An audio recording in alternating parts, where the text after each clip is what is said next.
नमस्कार, जिले का number 1 channel city news Muzaffarpur आप सभी दर्शकों का स्वागत करता है और मैं हूं आपके साथ नीरज श्रीवास्तव। खबरों का शुरुआत करने से पहले आइए एक नज़र डालते हैं दिन भर की खास सुर्खियों पे। हेडलाइंस के प्रायोजक हैं नीलकमल एक्सक्लूसिव शोरूम। करजा थाना क्षेत्र के गुड़ियारा गांव में पैसे लेन देन के विवाद में जीजा ने साले को सोए अवस्था में मारी गोली, घर में मची चीख पुकार। चोरी के आरोप में एक युवक को अय्यापुर थाना क्षेत्र के मिल्लत कॉलोनी में स्थानीय लोगों ने इस खंबे में बांधकर जमकर की पिटाई। और बीते 6 महीने से गायब 5 वर्षीय बच्ची खुशी का अब तक नहीं मिल पाया है कोई सुराग। एक दिवसीय धरने पर बैठे परिजनों ने आत्महत्या की दी चेतावनी। तो ये थी आज की सुर्खी और अब खबरें विस्तार से। करजा थाना क्षेत्र के गोड़ियारा गांव में पैसे की लेन देन को लेकर जीजा ने साले को सोए अवस्था में गोली मारकर हत्या कर दी। घटना के बाद मौके से आरोपी भाग निकला। जिले के करजा थाना क्षेत्र के गोड़ियारा गांव में देर रात एक युवक की गोली मारकर हत्या कर दी गई। मृतक निराला कुमार अपने घर पर ही था, उसी समय उसे गोली मार दी गई। गोली उसके कमर के पास लगी, लेकिन अस्पताल ले जाने में देरी होने के कारण काफ़ी खून बह गया, जिससे कारण उसकी मौत हो गई।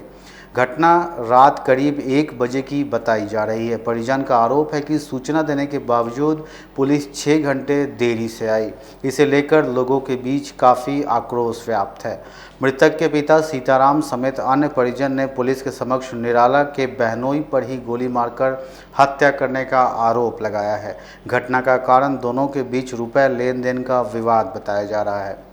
थानेदार ने भी इसकी पुष्टि की, कहा कि आरोपित वैशाली जिले के भगवानपुर का रहने वाला है, वह फरार हो गया है। उसकी गिरफ्तारी को लेकर छापेमारी की जा रही है।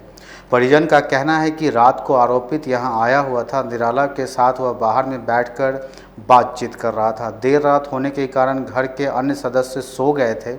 इसी बीच दोनों के बीच जमकर विवाद हुआ। हालांकि फिर मामला शांत हो गया था। निराला सोने चला गया था, लेकिन आरोपित मन ही मन आक्रोशित था। उसने बदला लेने का मन बना लिया था। उसने अपने पास रखे पिस्टल को निकाला और सोए अवस्था में ही उसे पीछे से एक गोली मार दिया। इसके बाद वह भाग निकला। जानकारी तो यही मिला है जो वो रात में सोया हुआ था, छत पर जा कर के कोई गोली मारा, वो चिल्लाया। उसके बाद 10 मिनट बाद गया, वहाँ तक खून गिरा हुआ था।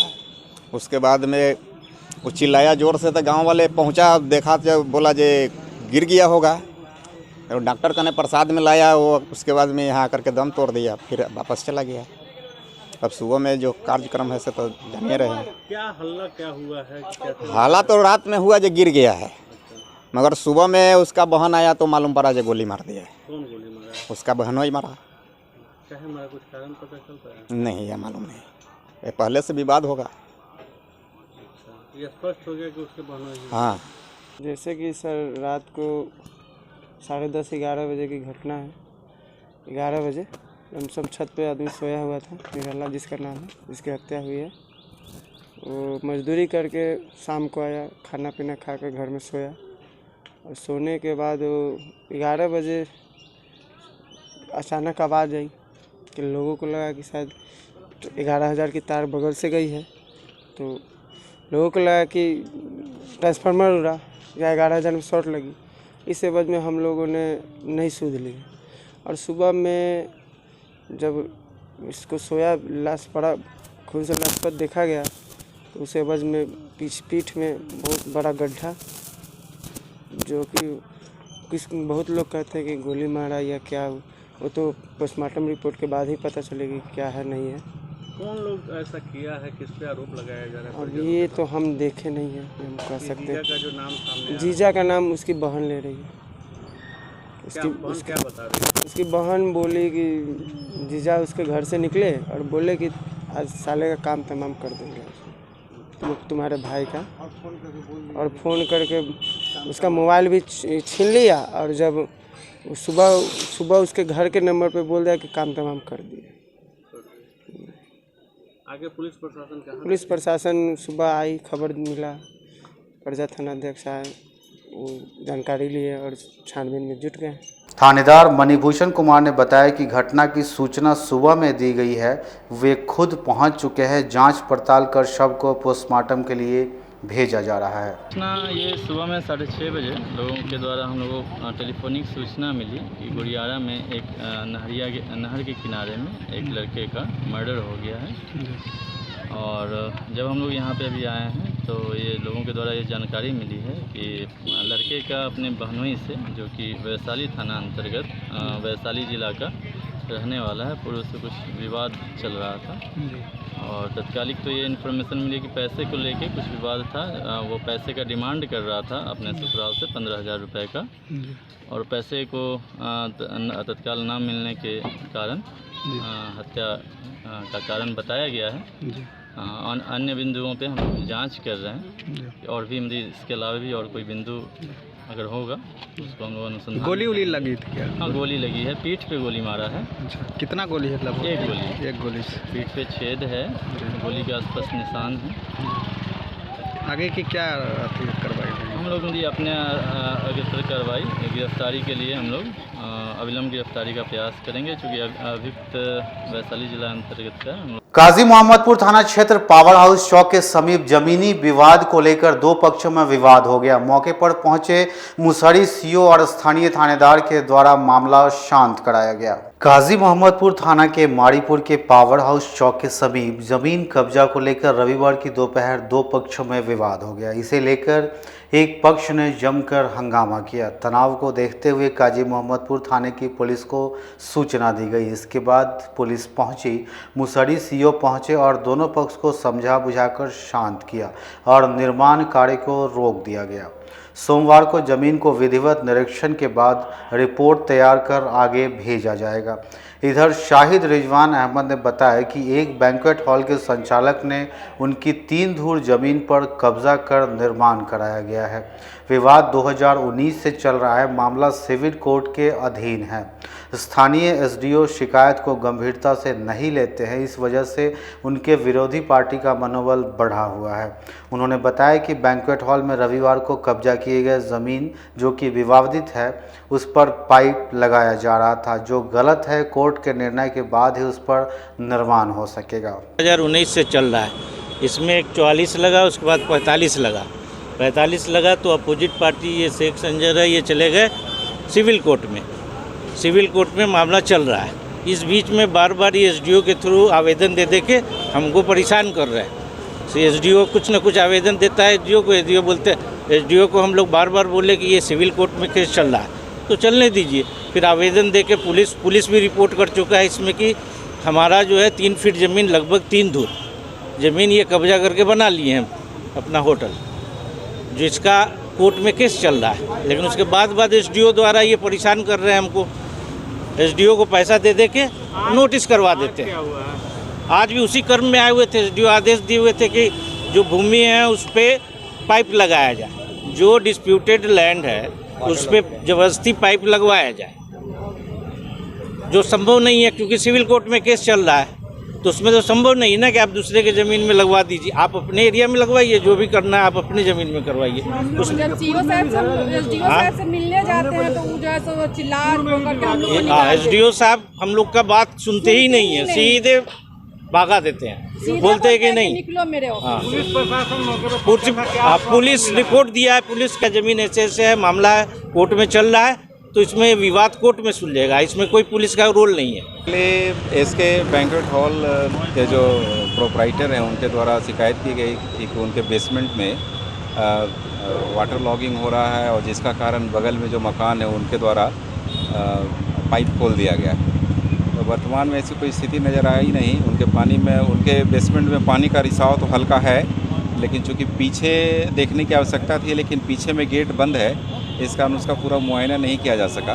फिर अगले दिन आकर के उसको देखा जाएगा तब स्थिति स्पष्ट हो पाएगी। इंक्रोचमेंट का भी काफ़ी पहले से ये मामला है। एक्चुअली रईती ज़मीन में इंक्रोचमेंट के मामले को कोई भी रेवेन्यू कोर्ट नहीं देखती। फिलहाल अभी क्या स्थिति है यहाँ पर? क्या अभी स्थिति है, जब हम कल उसको देखेंगे तो हम स्पष्ट कर पाएंगे। चोरी के आरोप में एक युवक को अहियापुर थाना क्षेत्र के मिल्लत कॉलोनी में स्थानीय लोगों ने खंभे से बांधकर जमकर पिटाई की और फिर इसका वीडियो सोशल मीडिया पर डाल दिया। अहियापुर क्षेत्र के मिल्लत कॉलोनी के कई घरों में चोरी के आरोप में रविवार को एक युवक को मोहल्ले के लोगों ने पकड़ा और पकड़कर बिजली के खंभे में बांध दिया। इस दौरान कुछ लोगों ने पिटाई भी की। हालांकि पिटाई के बाद युवक ने चोरी की बात स्वीकार की और उसके निशानदेही पर सामान को बरामद किया गया। जानकारी के अनुसार अहियापुर क्षेत्र के मिल्लत कॉलोनी में कई घरों में चोरी कर ली गई। मिल्लत कॉलोनी में रहने वाले लोग बाढ़ का पानी घरों में घुस जाने के कारण अपने घरों को छोड़ ऊंचे स्थानों पर शरण लिए हुए हैं, जिस कारण पूरे मोहल्ले के खाली चोरों को निशाना बना रहे हैं। रविवार की सुबह घरों में चोरी की छानबीन की गई तो गांव के ही अशरफ नामक युवक पर संदेह जताया गया, जिसके बाद ग्रामीणों द्वारा उससे पूछताछ की गई, परंतु वह इस बात को मानने को तैयार नहीं हो रहा था। बाद में उसे मोहल्ले में ही एक बिजली के पोल से बांध दिया गया और कुछ लोगों ने पिटाई कर दी, जिसके बाद उसने चोरी की बात को स्वीकार किया और चोरी के संबंध में जानकारी दी, जिस पर सामान की बरामदगी की गई और युवक को हिदायत देकर छोड़ दिया गया। वहीं दूसरी ओर ग्रामीणों का कहना था कि क्षेत्र में पुलिस गश्ती नहीं होने की वजह से अक्सर चोरी की घटनाएं हो रही है। दूसरी ओर एक युवक को पोल में बांधकर पिटाई की गई और इसकी भनक तक पुलिस को नहीं लग सकी। अहियापुर थाना प्रभारी सुनील कुमार रजक ने बताया कि घटना की जानकारी नहीं है, मिलने पर कार्रवाई की जाएगी। वो घर बनवा रहे थे तो उससे पहले 15 दिन 1 महीना पहले मोटर और छड़ वगैरह ले गया और कल 7:30 के आसपास यही लड़का वहाँ पर रहता है, पानी उनी पीता है। शाम में मोटर खोला, वायर का बंडल रखा हुआ था वायरिंग कराने के लिए, वो वायर जो किया हुआ था उसको घींच करके उसमें से काट करके ले गया। सब सामान सब बिखरा उखरा गेट के ऊपर चढ़ के अंदर से लेके गया। जब सुबह में आए हैं तब बोला है, जब पकड़ाया गया है तो पकड़ाया तो कहा कि हम मोटर यहाँ BMPC के पास कहीं पर बेचे हैं। मामला यह है कि हम लोग शादी में गए हुए थे, शादी अटेंड करने के लिए हमारे भाई का शादी था। हम लोग पूरा आदमी घर पे गए हुए थे वहाँ गांव, और उसके बाद ये लोग ताला तोड़ के पूरा गहना जेवर और टीवी जो भी सामान था घर में सबको ले गया। उसके बाद जितना भी सामान था घर में सबको यानी कि राय छितिर कर दिया। सुबह में हम लोग आए यहाँ, देखे ताला टूटा हुआ है, पड़ोसी फ़ोन किया तो हम लोग यहाँ आए। उसके बाद इस लड़के को हम लोग पकड़े तो ये लोग को यानी कि थाने के हवाले किए, थाना इसको छोड़ दिया अहियापुर थाना में। अहियापुर में हम लोग पर भी लगाए, उसके बाद इन लोग को छोड़ दिया। 1 महीना रखा, घरों में मोहल्ले के कितने लगभग अभी 20-25 घर में हो चुका है। कितने दिन में यानी कि महीना दिन में 10 गो घर में चोरी हो चुका है अभी तक। कल कहाँ का हुआ? कल हुआ अपने सर सैयद कॉलोनी में हुआ है, मोटरसाइकिल एक गायब हुआ है कल। और उसके बाद ये बगल में है इनका नल उल यानी कि समरसेबुल बैटरी सब चीज़ उखाड़ के, इन्वर्टर ये सब उखाड़ के ले गया।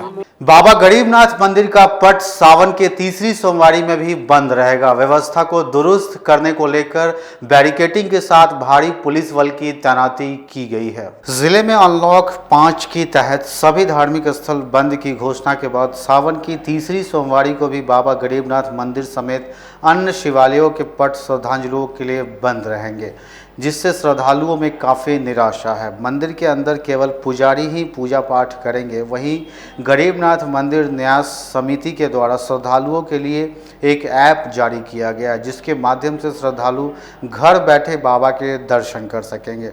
बाबा गरीबनाथ मंदिर में दूसरी सोमवारी के तरह ही व्यवस्था चुस्त दुरुस्त की जा रही है। रविवार को फिर बैरिकेडिंग कर मंदिर तक श्रद्धालुओं के पहुंचने के सारे रास्ते बंद कर दिए गए हैं। साथ ही आसपास सजने वाली प्रसाद व फूल की दुकानें भी रविवार शाम से सोमवार तक बंद कर दी गई हैं। वहीं गरीब स्थान के प्रधान पुजारी विनय पाठक ने बताया, कोरोना संक्रमण के कारण अनलॉक 5 के तहत मंदिर का पट श्रद्धालुओं के लिए बंद कर दिया गया। श्रद्धालु घर में ही बाबा की पूजा अर्चना करें। साथ ही श्रद्धालुओं को रोकने के लिए आधी रात से सेवा दल के स्वयंसेवक व पुलिसकर्मी मंदिर व उसके आसपास तैनात किए जाएंगे। जो नियम है उसके तहत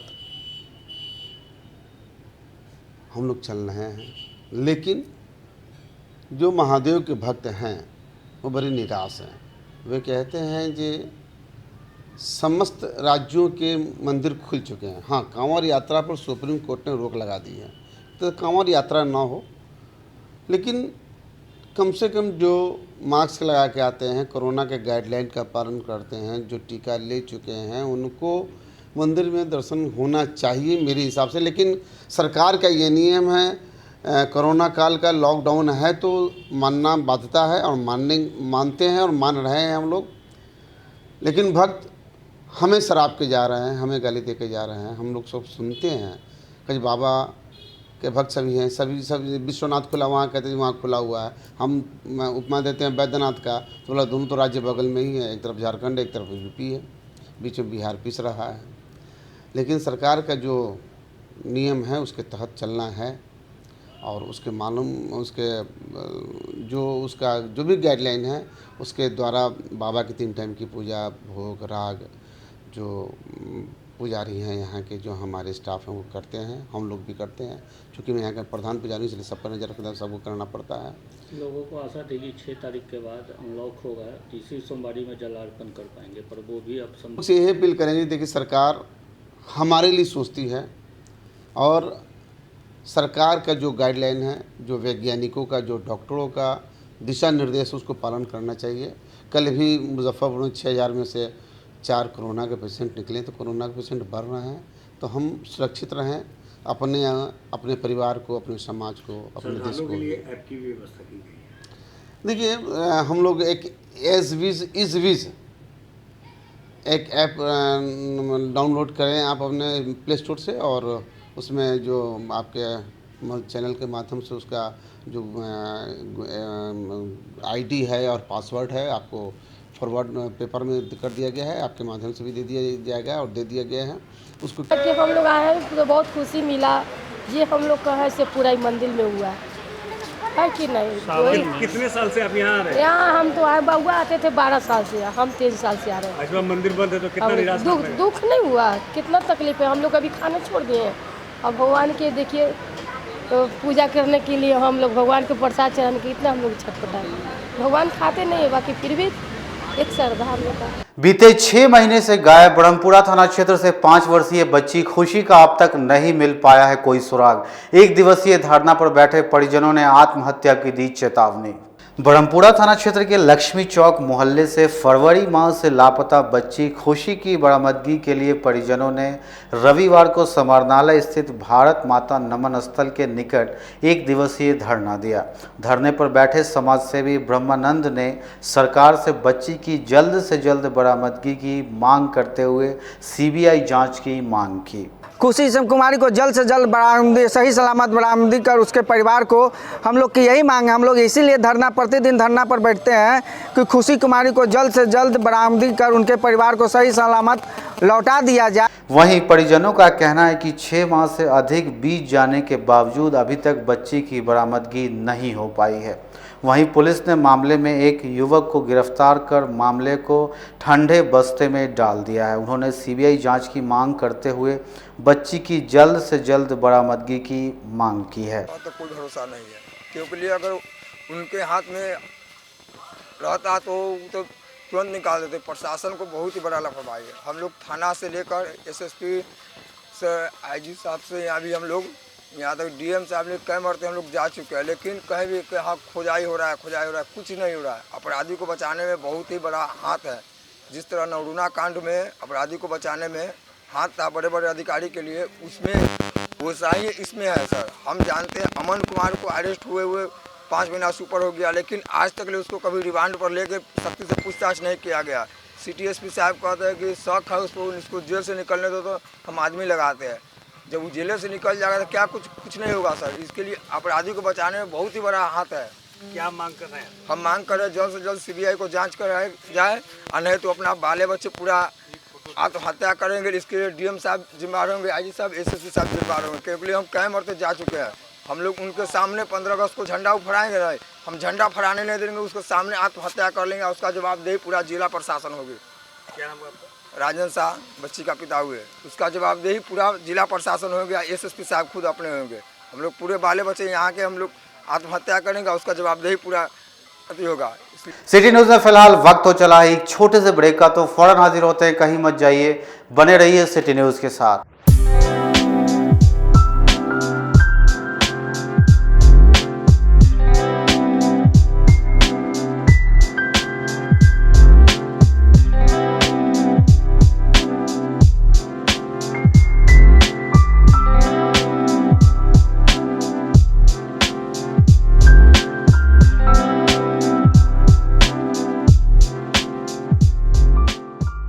फैशन की दुनिया में कदम से कदम मिलाकर चलना चाहते हैं, वो भी कम बजट में, तो एक बार जरूर जाएं मोतीझील पूजा बाजार स्थित विकास कलेक्शन शोरूम में। यहाँ रेमन, पार्क, यूएस पोलो, मुफ्ती शर्ट, ब्लैकबेरी के एक्सक्लूसिव रेंज उपलब्ध हैं। इसके अलावा सियाराम के कोट पैंट, ब्लेजर और शेरवानी भी उपलब्ध है। सभी ब्रांड में एक पीस के खरीद पर 20% तथा 2 पीस के खरीद पर 30% की विशेष छूट दी गई है। तो हमारे यहाँ एक बार अवश्य पधारें। हमारा पता है विकास कलेक्शन, बीबी कॉलेज स्कूल के अपोजिट पूजा बाजार, मोतीझील। हमारा संपर्क नंबर है 9835104722।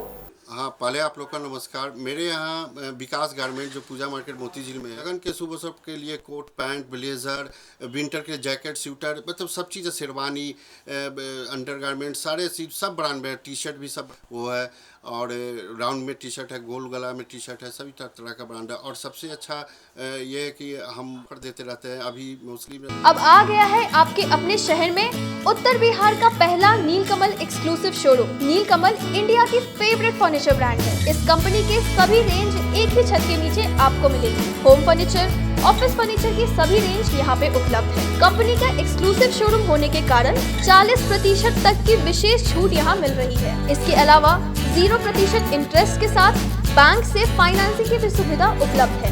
तो देर मत कीजिए, एक बार हमारे यहाँ अवश्य पधारें।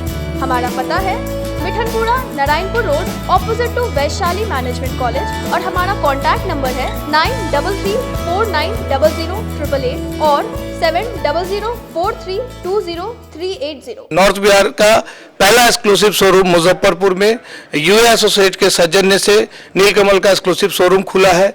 और आप लोगों से यही भी निवेदन है कि एक बार इस शोरूम में आइए और इसके विस्तृत रेंज को देखिए, जो कि एक अच्छे रेंज के साथ, एक अच्छी कीमत के साथ आपको मिलेगा।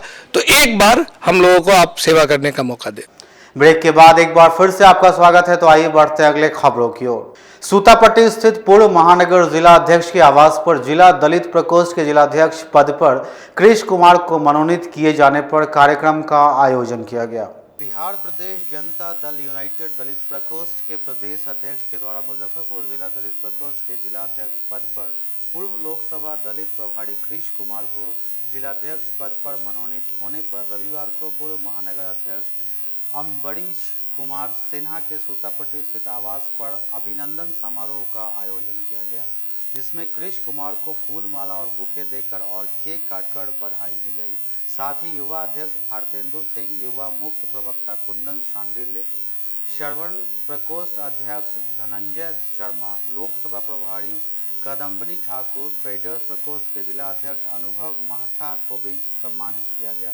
मौके पर बधाई देने वालों में प्रदेश सचिव रंजीत सहनी, पूर्व नगर अध्यक्ष अम्बरीश कुमार सिन्हा सहित कई जदयू नेता मौजूद रहे। मालूम होगा कि कल दलित प्रकोष्ठ के जिला अध्यक्ष बनाए गए हैं कृष्ण कुमार जी, तो इनका अभिनंदन करने के लिए आज हम लोग इकट्ठा हुए हैं। साथ ही साथ जो सवर्ण प्रकोष्ठ के धनंजय शर्मा जी हैं और ट्रेडर्स प्रकोष्ठ के अनुभव मुकेश मेहता जी और युवा के हमारे जो कर्मठ जिला अध्यक्ष हैं वो पूर्व में बन चुके हैं, लेकिन इन लोगों ने बहुत अच्छा काम किया है, इसलिए आज इन लोग को हम लोग विशेष रूप से सम्मानित करने के लिए बुलाए हैं। और काफ़ी खुशी है, नौजवानों के हाथ में टीम है और निश्चित रूप से जनता दल यू को इसका लाभ मिलेगा। जो हमारे जिला जनता दल यू के कई प्रकोष्ठों, जिसमें दलित प्रकोष्ठ, ट्रेडर्स प्रकोष्ठ, स्वर्ण प्रकोष्ठ, युवा प्रकोष्ठ, सभी हमारे नवनियुक्त जिला अध्यक्ष का आज अभिनंदन और स्वागत का कार्यक्रम रखा गया है हमारे महानगर अध्यक्ष अम्बरीश सिन्हा जी के आवास पर। और ये आज जो सभी विंग में युवाओं के हाथ में कमान दिया गया है, इससे काफ़ी मजबूती होगी जिला में और जिला का संगठन धारदार बनेगा, क्योंकि हमारे नेता सभी समाज, सभी वर्ग और सभी तरह के लोगों को लेकर चलने का काम कर रहे हैं। ये साबित हो रहा है कि सभी समाज से और सभी तरह के लोग और युवा ही मेन नई पीढ़ी के हाथ में कमान जब मिलता है तो निश्चित रूप से नया युग लिखने का काम करता है। इसीलिए सभी युवाओं मिलकर एक इतिहास रचने का काम करेंगे और मुजफ्फरपुर जिला में महाराष्ट्र के वर्धा में पंचगव्य चलाने वाली संस्था ने जिला खादी ग्रामोद्योग का किया निरीक्षण। सरकार और खादी ग्रामोद्योग की संयुक्त पहल से शुरू की जाएगी इकाई। मुंबई की संस्था गीली मिट्टी ने मुजफ्फरपुर के सर्वोदय ग्राम कैंपस में आज भ्रमण कर पंचगव्य के तहत उत्पादित होने वाली सामग्री की योजना शुरू करने के लिए आज निरीक्षण को आई हुई थी। गीली मिट्टी संस्था पहले से राष्ट्रीय स्तर पर पंचगव्य के तहत उत्पादित होने वाली कई यूनिट चलाती है। अब बिहार में सरकार और बिहार खादी ग्राम उद्योग से जुड़कर बड़े पैमाने पर गोपालन और पंचगव्य उत्पादन कर रोजगार सृजन करने की तैयारी में है। गीली मिट्टी के संस्थापक सगुन ने बताया कि हमारी संस्था पूर्व से पंचगव्य उत्पादन यूनिट चलाती है। अब बिहार में खादी ग्राम उद्योग और राज्य सरकार के सहयोग से शुरू करना चाहती है, उसी के लिए आज मुजफ्फरपुर आई थी। वहीं बिहार खादी ग्राम उद्योग संघ के अध्यक्ष अभय कुमार चौधरी ने बताया कि बड़े पैमाने पर रोजगार सृजन में बिहार खादी ग्राम उद्योग संघ सरकार के सहयोग से लगी हुई है। इसी के तहत पंचगव्य यूनिट लगाकर गोपालकों को रोजगार मुहैया कराया जाएगा। कि सबसे पहले तो मेरा नाम शगुन है, मैं गीली मिट्टी संस्था की संस्थापक हूँ और ये भी हमारे साथ संस्था में ही जुड़े हुए हैं। इनका नाम पूजा है और हमारा पूरे देश भर में और आपको विदेश में भी बहुत सारा काम चलता है आपको पर्यावरण और रोज़गार के लिए। तो उसी के लिए अब हम आपको खादी ग्राम उद्योग के साथ काम करना चाहते हैं पूरे बिहार क्षेत्र के लिए, पूरे बिहार राज्य के लिए। तो बस उसी सिलसिले में यहाँ पे आए हैं क्योंकि इस खादी ग्राम उद्योग के सेंटर का इतना ज़्यादा महत्व है, इतना पुराना सेंटर है ये। आप लोग इस पर काम करते हैं? जी, बहुत टाइम से, काफ़ी सालों से कर रहे हैं और हम काफ़ी प्रख्यात हैं इस चीज़ के लिए, काफ़ी जाने माने हैं, न्यूज़ में भी बहुत आता रहा है। अब पंचगव्य वगैरह पर भी आपकी संस्था काम करती है? जी, पंचगव्य से गौशाला का मैनेजमेंट, एनिमल शेल्टर्स हुए, पंचगव्य के जो प्रोडक्ट्स बनते हैं आपको उसको कैसे काफ़ी हाई एंड प्रोडक्ट्स को बना करके मार्केट कर सकते हैं, इन सब चीज़ों में हमारा काम चलता आ रहा है। उसी से पर्पस से प्लानिंग है बिहार। जी। तो अब इस पर्पस से है कि किसी और से है, उसके बाद यहाँ से हम यहाँ के लिए स्ट्रैटेजी प्लान बनाएंगे कि जी यहाँ पे सबसे ज़्यादा किस चीज़ की ज़रूरत है, उसी पे काम करेंगे। लोहार जनजाति अधिकार दिवस के अवसर पर कल्याण महासभा द्वारा कार्यक्रम का आयोजन किया गया। लोहार जनजाति अधिकार दिवस के अवसर पर रविवार को लोहार कल्याण महासभा द्वारा सरायगंज टावर चौक स्थित राष्ट्रपिता महात्मा गांधी की प्रतिमा और कंपनी बाग स्थित शहीद खुदीराम बोस की प्रतिमा पर माल्यार्पण कर जनजातीय दिवस का खुशियां मनाई। वहीं प्रदेश अध्यक्ष मनोज कुमार शर्मा ने कहा कि लंबे संघर्ष के बाद लोहार जाति को 8 अगस्त 2016 से जनजाति की सुविधा सरकार दे रही है, लेकिन राज्य में जनजाति का आरक्षण मात्र 1% है, जबकि अन्य राज्यों में जनजाति को 60.5% आरक्षण है। इसलिए सरकार से मांग है कि राज्य में 7% आरक्षण लागू किया जाए, नहीं तो लोहार जनजाति समाज 15 अगस्त के बाद केंद्र सरकार के खिलाफ आंदोलन करेगी। अगस्त 1916 को सरकार ने हमको अनुसूचित जनजाति के सुविधा देने का आदेश दिया। उस दिन से प्रत्येक साल हम लोग लोहार जनजाति के लोग लोहार जनजाति अधिकार दिवस मनाते हैं। आज उसी के उपलक्ष्य में हमारे समाज के लोगों ने हम अपने महापुरुष राष्ट्रपिता महात्मा गांधी और बाबा साहब भीमराव अंबेडकर और खुदीराम बोस जो हमारे पुरखे थे उनको हम लोग नमन करते हैं, उनको माल्यार्पण किए हैं और सरकार, बिहार सरकार और भारत सरकार से मांग करते हैं आज के दिन 8 अगस्त को जो है हम लोग मांग करते हैं कि पूरे देश में जो है अनुसूचित जनजाति का आरक्षण 7.5% है और इस राज्य में मात्र 1% है। इसलिए हम लोग की जनसंख्या को देखते हुए हम लोग को अविलंब पूरे देश की भांति बिहार में भी 7.5% आरक्षण लागू किया जाए, नहीं तो हम लोग अपने हक के लिए, जिस तरह आज़ादी के लिए हम लोगों के पुरखों ने बलिदानी दी थी, इसलिए हम अपने अधिकार के लिए भी बलिदान देने के लिए तैयार हैं। अपने चौथे इंस्टॉलेशन सेरेमनी के अवसर पर तिलक मैदान रोड स्थित एक निजी होटल के सभागार में इनर व्हील क्लब ऑफ पुष्पांजलि की ओर से कार्यक्रम का आयोजन किया गया। अपने चौथे इंस्टॉलेशन सेरेमनी के अवसर पर रविवार को तिलक मैदान रोड स्थित एक निजी होटल के सभागार में इनर व्हील क्लब ऑफ पुष्पांजलि के द्वारा इंस्टॉलेशन सेरेमनी समारोह का आयोजन किया गया। इंस्टॉलेशन सेरेमनी के दौरान नई कमेटी ने आगे किए जाने वाले कार्यों को क्लब के सदस्यों के समक्ष रखा।